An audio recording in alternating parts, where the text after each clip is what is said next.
सभापति महोदय, महामहिम के अभिभाषण के पैरा 7 व 13 में अपनी सरकार को संवेदनशील, पारदर्शी और जवाबदेही सुशासन वाली सरकार बताया और कृषि और कृषक कल्याण के क्षेत्र में उल्लेखनीय कार्य करने वाली सरकार बताया। जिस सरकार की शुरुआत वादा खिलाफी के साथ हुई है, किसानों के साथ वादा खिलाफी कि हम आपके सत्ता में आते ही 10 दिन में ऋण माफ कर देंगे, और आज 4 साल पूरे हो गए इस सरकार के। प्रदेश के लाखों काश्तकार इस बात का इंतजार कर रहे हैं कि हो सकता है जाते जाते है ना कहीं इनको सद्बुद्धि आ जाए और जो वादा किया उसको निभा दें। अगर किसान के हित में किसी ने काम किया ना तो वो देश का यशस्वी प्रधानमंत्री नरेंद्र मोदी है, जिसने एक नहीं कई योजनाएं लागू करके किसान के जीवन स्तर को ऊंचा उठाने का बरकत प्रयास किया है। किसान सम्मान निधि, जितने भी किसान हैं साल का 6,000 रुपये उसके खाते में स्वतः ही चला जाएगा। और माननीय सभापति महोदय, अब तक 2 लाख करोड़ रुपया किसानों के खाते में सीधा ट्रांसफर कर दिया केंद्र सरकार ने। इससे बड़ा कोई भी किसान का हितैषी हो नहीं सकता। अगर प्राकृतिक आपदा से किसान की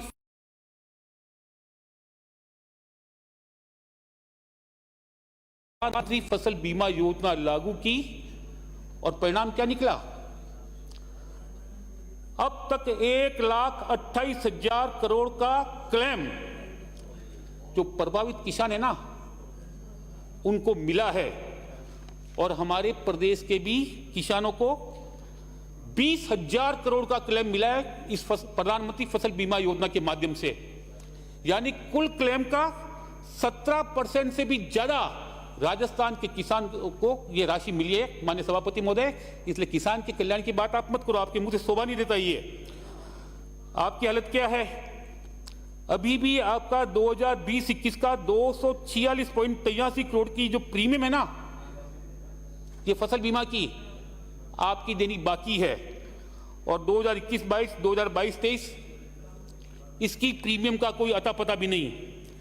माननीय सभापति महोदय, किसान को उसकी उपज की अच्छी कीमत मिल जाए तो उसके लिए भी एमएसपी की गारंटी दी कि जो लागत आती है उसका 1.5 गुना किसानों को मिलेगा। सारे राज्य किसानों की फसल को खरीद कर रहे हैं, पर राजस्थान सरकार किसान की अनदेखी कर रही है। बाजरा जो हरियाणा में, यूपी में, मध्य प्रदेश में, गुजरात में, वहां की सरकार 2100 रुपए किलो में खरीद रही है, और यहां भारत सरकार के बार बार पत्र लिखने के बाद भी आपने किसानों की फसल की पूरी कीमत मिल जाए उसकी अनदेखी की, और यहां किसान को मजबूरी में 1100 रुपए में अपना बाजरा बेचना पड़ रहा है। और माननीय सभापति महोदय, किसान को उसका हक का यूरिया मिल जाए, ब्लैक मार्केटिंग नहीं हो, तो उसकी व्यवस्था भी भारत सरकार ने अपने स्तर पर की नीम कोटेड यूरिया के रूप में। माननीय सभापति महोदय, हालत क्या? अभी जो फसल का समय था ना, कैसी हालत हुई डीएपी की, कहां कमी आ गई? भारत सरकार को आपने डिमांड भी लेट भेजी 8 लाख टन की, और उसके बदले में भारत सरकार ने आपको 12 लाख टन डीएपी दिया। पर आप समय पर जहां जहां आपके केंद्र थे ना, जहां से किसानों को खाद लेना था, आपने समय पर वहां खाद नहीं पहुंचाई। किसानों को यूरिया कम, डीएपी कम, पर डंडे ज्यादा पड़े। वहां जो हंगामा हुआ ना, और कई किसानों को तो मजबूरी में ब्लैक में भी ये खाद लेना पड़ा। कोई गुजरात से लाया, कोई हरियाणा से लाया, और यहां से ब्लैक में लिया। इतने गैर जिम्मेवार आप किसानों के प्रति। और माननीय सभापति महोदय, बात करते हैं कि किसान के कल्याण की सरकार, अरे हमारे यशस्वी प्रधानमंत्री तो कितनी दूर की सोचते हैं कि जो मिट्टी है उसका उपजाऊपन भी किसान की फसल को, उसकी पैदावार को बढ़ा सकता है।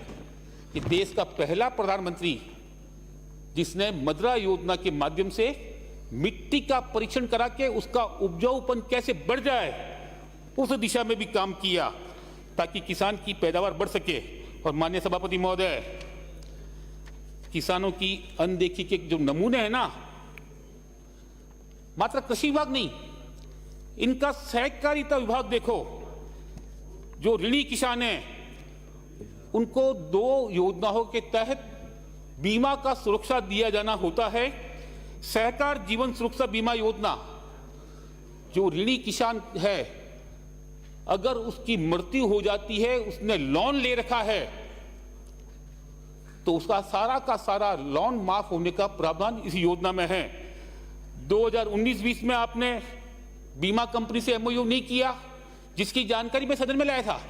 मंत्री महोदय ने गलती मानी, यहां आश्वासन भी दिया कि दोषी अधिकारियों के खिलाफ कार्रवाई करेंगे।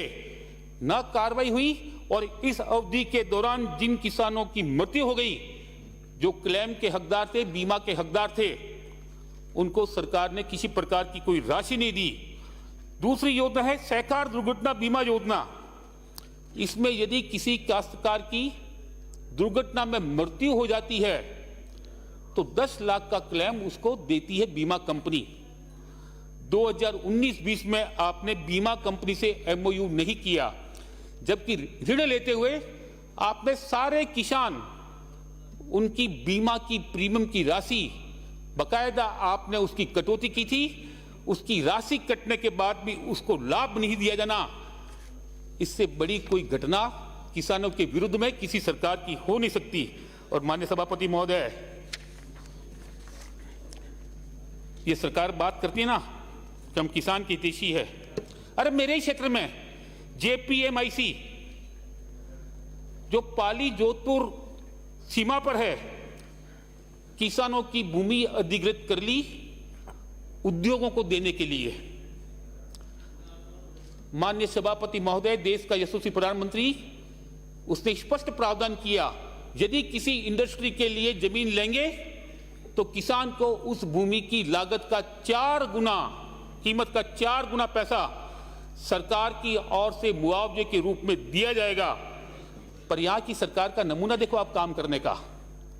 जमीन आपने ले ली, 2013 में ही आपने वहां जो 9 गांव हैं उसके भू परिवर्तन पर, भू रूपांतरण पर आपने रोक लगा दी। उसके कारण वहां की डीएलसी सही निर्धारित नहीं हो सकी।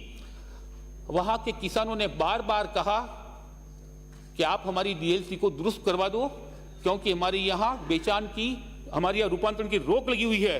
और माननीय सभापति महोदय, इसमें प्रावधान भी है, स्पष्ट लिखा हुआ है कि आज के बाजार दर से, न कि डीएलसी से, बाजार दर का मतलब उस 9 गांवों के जो है क्षेत्र है, वहां यदि किसी खेत की जमीन की बीमा हुआ है, उसका बीमा, उसका रजिस्ट्री हुई है, उसका पंजीयन हुआ है, तो वो बाजार दर मानी जाती है, न कि आपकी डीएलसी।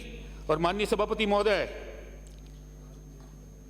वहां जो डीएलसी है और वहां जो बाजार कीमत है, 4 गुने का अंतर है, 4 गुने का।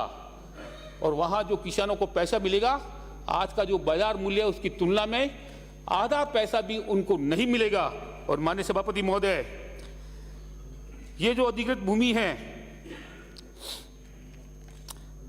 इसमें वो भूमि भी आपने अधिकृत कर दी जो गांव के आबादी की चिपटी भूमि है। गांव की आबादी की चिपटी भूमि, आपका नियम भी है कि पंचायत मुख्यालय पर आबादी के 500 मीटर तक यदि कोई मकान बन गया, कोई रहवास कर रहा है, तो उस भूमि को कभी डिस्टर्ब नहीं किया जाएगा। पर आपने गूगल से नक्शा लिया, जो आबादी भूमि थे उसके अलावा जितनी भी भूमि थी ना, आपने मौका मुआवना कराया, चाहे वहां पक्के मकान बने हुए हैं।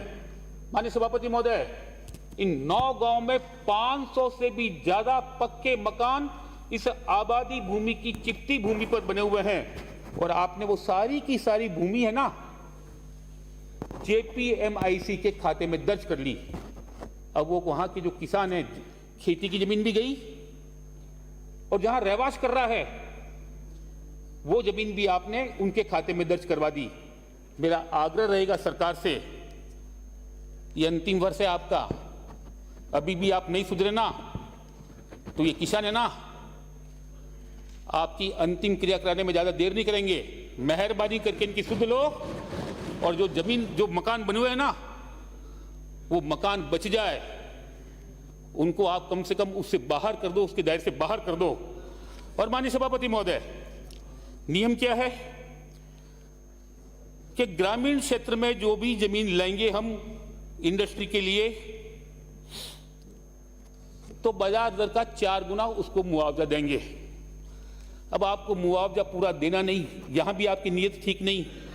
आपने किया क्या, पूरा का पूरा ग्रामीण बेल्ट है, इसको आपने जोधपुर की जेडीए के सभी मानते हुए कि ये जोधपुर की जिला अलग है, ये पाली जिला अलग, उसको आपने विशेष विनियोग रीजन घोषित कर दिया। और वहां नियम क्या है, ग्रामीण क्षेत्र में था 4 गुना और इसमें आपका नियम है बाजार दर का 2.5 गुना। बस दोहरी मार उसके ऊपर, कोई उसका दम निकालना है ना, वैसा आपने काम इस अधिकृत भूमि में किया है। और माननीय सभापति महोदय, मेरा आग्रह रहेगा, जिस किसान कल्याण की सरकार के लिए आप दम भरते ना, मेहरबानी करके थोड़ा किसानों की सुध लो आप, वरना जो हालत है ना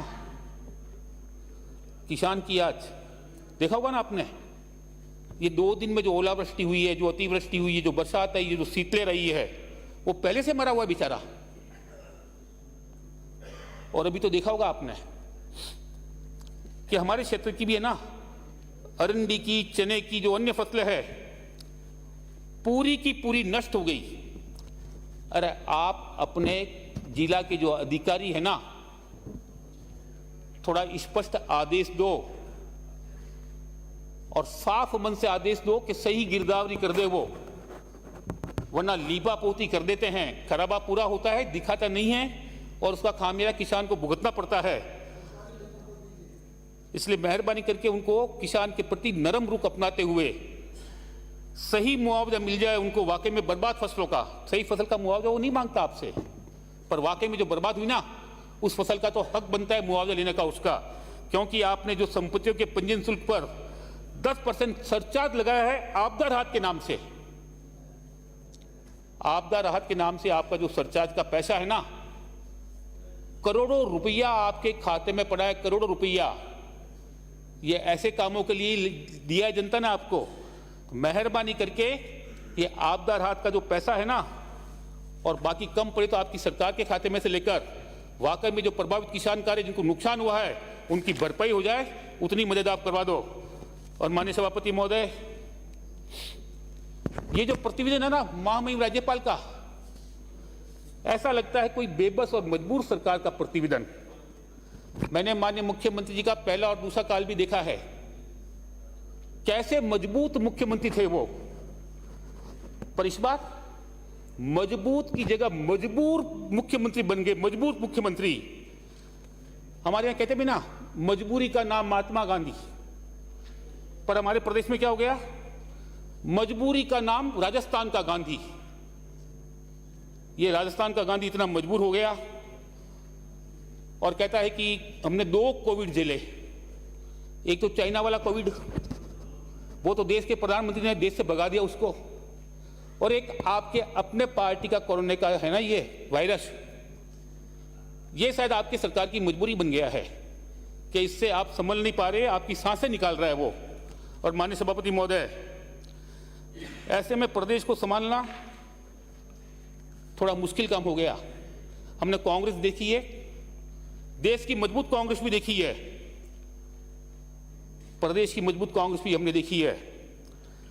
अरे कैसी कांग्रेस थी, कभी दुश्मन देश के 2 टुकड़े को 2 टुकड़े करने का दंभ भरने वाली कांग्रेस, दम भरते ना कि हमने पाकिस्तान के 2 टुकड़े करवा दिए, और आज वही कांग्रेस टुकड़े टुकड़े करने वाली गैंग के चुंगल में लगातार फंसती जा रही है। ये राहुल गांधी जी की जो यात्रा है ना, आपके कांग्रेस के कार्यकर्ता को अलावा बड़ी संख्या उन लोगों की थी जो देश के टुकड़े टुकड़े करने की मंसूबे पाल रहे हैं। और अवधि महोदय, जो माननीय सदस्य इस सदन के सदस्य नहीं है, उनके बारे में इनको कोई बोलने का अधिकार नहीं है। मैं तो राहुल गांधी जी देश में शांति अमन का पैगाम दे रहे हैं, वो नफरत के दुनिया में प्यार का